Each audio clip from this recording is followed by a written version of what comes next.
అందరికీ జేబీఎం. నా పేరు మేసాల జయరాజు. పీరో మాల్మహడ్ రాష్ట్ర యువజన అధ్యక్షుడిగా మరియు జేబీఎం సేవదల్ వ్యవస్థాపక అధ్యక్షుడిగా నేను పనిచేస్తున్నాను. ఇటీవల కాలంలో ఆయిపీలో జరిగినటువంటి సంఘటన మీ అందరికీ తెలుసు. దాంట్లో నేను కూడా 50 మంది ముద్దాయిలో నేను కూడా ఒకడుగా ఉన్నాను. నేను అక్కడ దాడులు చేయడానికి కారణమని అనేకమైనటువంటి ఆరోపణలు కూడా నేను ఎదుర్కోవడం జరిగింది. రీసెంట్గా 2 రోజుల క్రితమే నాకు బెయిల్ అయింది. అయితే అందులో ఉన్నటువంటి వాస్తవాలు ఏవైతే ఉన్నాయో అవి నేను మీడియా ముందుగా వచ్చి ప్రజలకు తెలిసే ప్రయత్నంలో ఈరోజు ఈ వీడియో చేయడం జరుగుతుంది. విషయం ఏంటంటే, ఆ రోజు వాస్తవానికి ఇస్మాయిల్ అనే వ్యక్తి నాకు ఆ రోజు టవర్ ఎక్కేశారు కదా, టవర్ ఎక్కిన రోజు అతనికి నాకు మొదటి పరిచయము. ఆ రోజు నాకు చెప్పింది ఏంటంటే, దళితులపై దాడులు జరుగుతున్నాయి, ఒక దళితులు ఉన్నటువంటి ఇళ్ళన్నీ కూల్చేస్తున్నారు, ఆ నియోజకవర్గంలో చర్చిలు కూల్చేస్తున్నారు, దాని గురించి శాంతియుత ర్యాలీ చేయాలని చెప్పేసి అని నాకు తాలూకా ఆఫీస్ దగ్గరికి కౌరు పెట్టడం జరిగింది. శాంతియుత ర్యాలీ అని చెప్పేసి అంటే సరే మన వంతుగా నేను దళిత నాయకుడిగా నేను ఉన్నాను కాబట్టి అనేకమైనటువంటి ఉద్యమాల్లో నేను ఉన్నాను. 13 సంవత్సరాలుగా మా దళితులపై ఎక్కడ అన్యాయం జరిగినా ఎక్కడ దాడులు జరిగినా సరే కూడా నేను వెళ్ళడం జరుగుతుంది. దాని గురించి అక్కడ జరిగినటువంటి విషయం ఏంటో పూర్తిగా తెలుసుకుని మా నాయకుడు రాష్ట్ర అధ్యక్షులు అన్నవరపు కిషోర్ గారికి నేను తెలియపరుస్తాను. ఇక్కడ మాకు కనుక న్యాయం జరగకపోతే కనుక మా సామాజిక వర్గంలో ఎవరైతే పెద్దవారు ఉన్నారో వాళ్ళందరూ మీరు వచ్చి ఈ సమస్యను పరిష్కరించాలని చెప్పేసి అని నేను వీళ్ళందరి తరపున నేను తెలియజేయడం జరుగుతుంది. అందులో భాగంగా నేను అక్కడికి వెళ్ళాను. అక్కడికి వెళ్తే సడన్గా శాంతియుత ర్యాలీ అనే దాన్ని పాస్టర్ ఇస్మాయిల్ గారు నేను టవర్ ఎక్కుతారని చెప్పేసి చెప్పడం జరిగింది. నేను దానికి సమాధానం ఏం చెప్పానంటే, మీరు మాకు చెప్పింది ఇది కాదండి, శాంతియుత ర్యాలీ అంటే శాంతియుత ర్యాలీయే చేయాలి, ఇది డిపార్ట్మెంట్కి ప్రజలందరికీ కూడా ఇబ్బంది కలిగేటువంటి పని, దానికి నేను 1% కూడా అంగీకరించను అని చెప్పేసి చెప్పడం జరిగింది.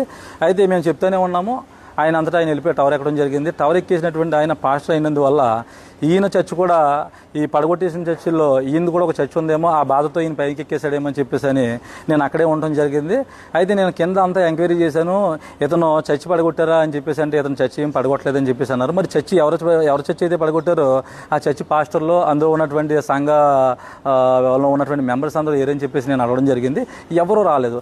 ఎవరూ రాకపోతే ఆయన ఒక దైవజనుడిగా ఉన్నాడు, ఆయన అలా వదిలేసి వచ్చేస్తే అది కరెక్ట్ కాదని చెప్పేసి అని నేను అతను చేసింది కరెక్ట్ అయినా రాంగ్ అయినా కిందకు వచ్చిన తర్వాత అతనికి పూర్తిగా వివరిందామనే కోణంలో నేను అక్కడే ఉండడం జరిగింది.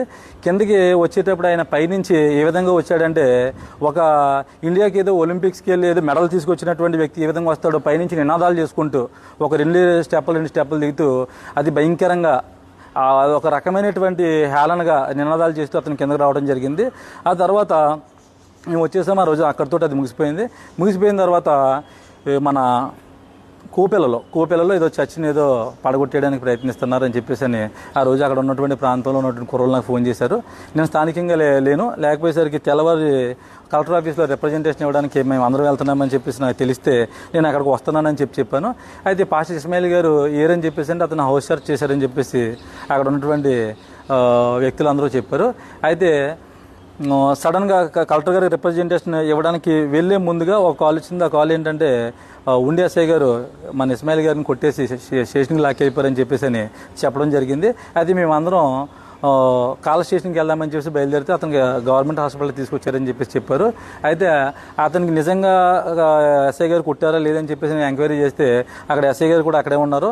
లేదండి అంతా నేను అలా ఏం చేయలేదని చెప్పేసి ఆయన చెప్పడం జరిగింది. లోపలికి వెళ్ళిన తర్వాత మేము కూడా అతన్ని ఏదైనా ఇబ్బంది పెట్టారా ఏంటంటే, మేము ప్రెస్ మీట్ పెట్టి దీని గురించి వివరంగా మాట్లాడతాం, కేసు పెడదామని చెప్పేసి అని నేను రాజేష్ ఖన్నా గారు మాట్లాడితే, అలా కాదు నా ఛాతి మీద నొక్కేసి నాకు ఊపిరాడకుండా చేసి నన్ను భయభ్రాంతులకు గురి చేశారు, నన్ను కదలనివ్వలేదు, నేను అస్వస్థతకు గురయ్యానని చెప్పేసి అని ఆయన రకరకాల మాటలు చెప్పడం జరిగింది. అయితే మేము బయటకు వచ్చిన తర్వాత అతను లోపల అప్పటి వరకు నోటంటా కూడా మాట రాలేనట్టుగా అతను మాట్లాడి సడన్గా ఒకేసారి వాళ్ళ అమ్మాయి రావటం, యూట్యూబ్ ఛానల్ ఏదో వాళ్ళకి యూట్యూబ్ ఛానల్ ఉంది ఏపీసీపీఐ మీడియా అని చెప్పేసి అని ఆ ఛానల్ ఆన్ చేసిన తోటే ఈ ఎమ్మెల్యే క్రూరుడు, ఈ ఎమ్మెల్యే దుర్మార్గుడు అని చెప్పేసి అని రకరకాలుగా అతను నినాదాలు చేస్తూ పెద్ద పెద్ద కేకలు పెట్టడం మేము చూసాం. అయితే అతని ఇంటెన్షన్ ఏంటంటే, ఏం చేయమంటారు ఏంటంటే అని చెప్పేసి అంటే ఆల్రెడీ డాక్టర్ రిపోర్ట్స్ వచ్చేసినాయి, అతనికి ఏం కాదు, బీపీ డౌన్ అయింది, అతను ఏ విధంగా కూడా గాయపడలేదని స్కానింగ్ కూడా చేసేసారు.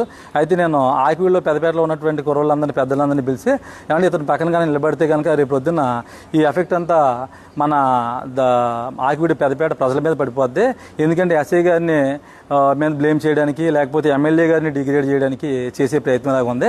మనకి విషయం ఏదైతే ఉందో దాని గురించి మనం పోరాడదామో, ఇది మనకు వద్దని చెప్పేసి అక్కడ పెద్దలకి, అక్కడ రాజేష్ ఖన్నా గారికి అందరికీ చెప్పడం జరిగింది.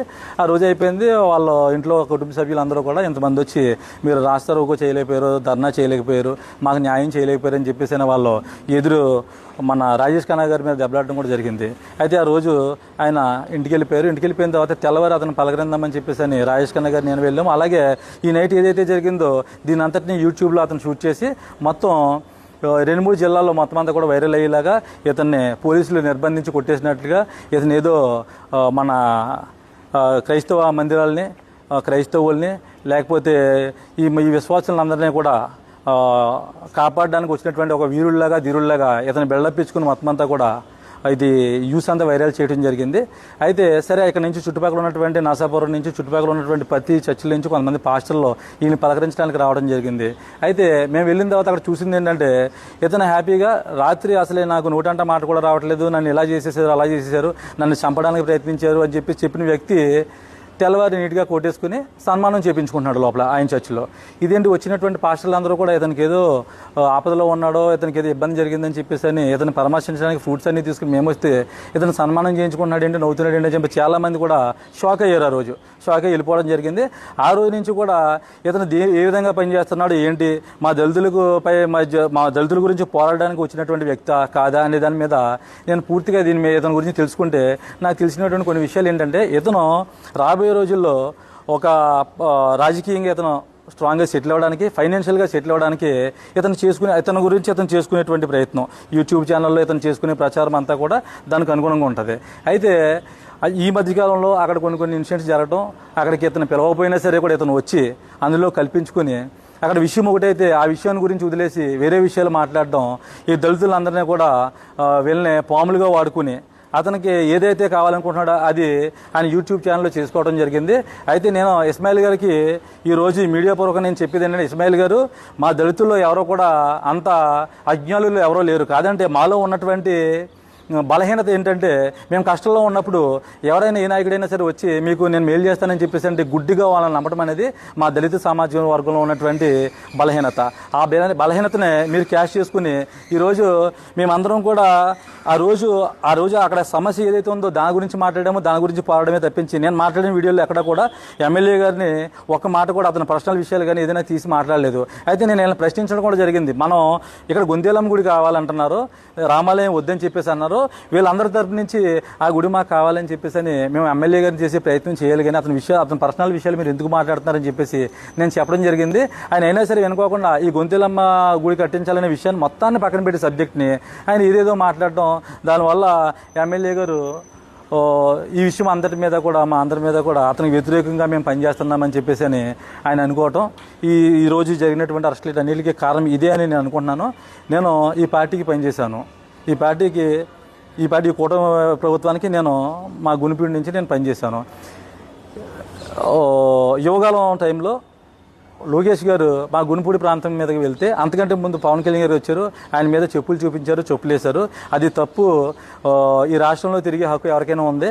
ఆయన పార్టీలో ఆ పార్టీ అధినేతగా అతన్ని తిరిగే హక్కు ఆయనకు ఉంది. అతన్ని అలాగా విమర్శించడం కరెక్ట్ కాదని చెప్పినటువంటి మొదటి వ్యక్తిని, అదేవిధంగా లోకేష్ గారి మీద రాళ్ళు వేసినప్పుడు కూడా అది తప్పు అని చెప్పేసి అని ఆ ప్రాంతం నుంచి నేను వాయిస్ ఇచ్చినటువంటి మొదటి వ్యక్తిని. ఆ రోజు మార్నింగ్ ఇంటెలిజెన్స్లు కూడా మా ఇంటికి వచ్చారు. ఈరోజు మా దగ్గర ఈ ఇన్ఫర్మేషన్ ఉంది, లోకేష్ గారి మీద దాడి చేస్తారని చెప్పేసి అనుకుంటున్నారని చెప్పేసి అంటే ఇంటెలిజెన్స్ అందరికీ చెప్పాను. ఏమంటే ఆ పార్టీలో కార్యకర్తలు చాలామంది ఉన్నారు. మా నాన్న, మా చిన్న వాళ్ళందరూ కూడా టీడీపీ ఫాలోవర్స్ వాళ్ళందరూ కూడా టీడీపీ అంటే చాలా పిచ్చాలకే, లోకేష్ గారి మీద దాడి చేస్తే ఊరుకునేటువంటి మనుషులు ఎవరో లేరని చెప్పాను. అయినప్పటికీ లోకేష్ గారు ఇక్కడ ప్రకాశం చౌక్లో మీటింగ్ పెట్టడం, ఈ పార్టీలో ఉన్నటువంటి వైఎస్ఆర్ కాంగ్రెస్ పార్టీని విమర్శించడం, ఆ తర్వాత ఇలా విమర్శించిన అతను వెళ్తున్నాడు కదా, అతను ఏదో ఎదుర్కోవాలి, అతని మీద ఏదో దాడి చేయాలని చెప్పి అప్పటికప్పుడు ఏదన్నా అనుకుంటే ఆయన మీద రాళ్ళు వేయటం, ఆ దాడి చేయడం జరిగింది. ఇదంతా నేను ఎందుకు చెప్తున్నానంటే, ఏదైనా తప్పు జరిగితే ఇది తప్పు అని చెప్పేసి మా సామాజిక వర్గం నుంచి ఫస్ట్ నేను రియాక్ట్ అయ్యి నేను చెప్తాను. ఈ రోజు నాకు ఇంత అన్యాయం జరిగి అసలు ఏమి ఆ గొడవకి నాకు ఎలాంటి సంబంధం లేదు. ఆ గొడవ జరిగినప్పుడు నేను అక్కడ లేను. ఆ కేసులో నన్ను ఇరికిస్తే నేను కోళ్ళ నాగేశ్వర గారికి చెప్పాను. నేను ఇంకా ఈ పార్టీలో ఉన్నటువంటి చాలా మందికి నేను చెప్పుకున్నా 1% కూడా నాకు తప్పులేదు, మీరు ఎక్కడికి రమ్మంటే అక్కడికి వస్తాను, నా పేరు పెట్టారు, ఇది అన్యాయం అని చెప్పి చెప్పడం జరిగింది. ఏ ఒక్కరూ కూడా పట్టించుకోలేదు. నా వాదన ఏ ఒక్కరు కూడా వినలేదు. అయితే ఆ బాధతో నేను ఈరోజు చెప్తున్నాను, ఆ పార్టీకి నేను ఇష్టలుగా పనిచేసి కూడా నేను ఎవరో ఒక ఇస్మాయిల్ అనేటువంటి వ్యక్తి అతను స్వలోభం కోసం చేసుకున్నటువంటి పని వల్ల ఈ రోజు నేను ఈ కేసులో ఉండడం జరిగింది. ఇది చాలా అన్యాయం. ఇస్మాయిల్ గారు చెప్తున్నాను, ఇక నుంచి మీ ఆటలు కొనసాగవు.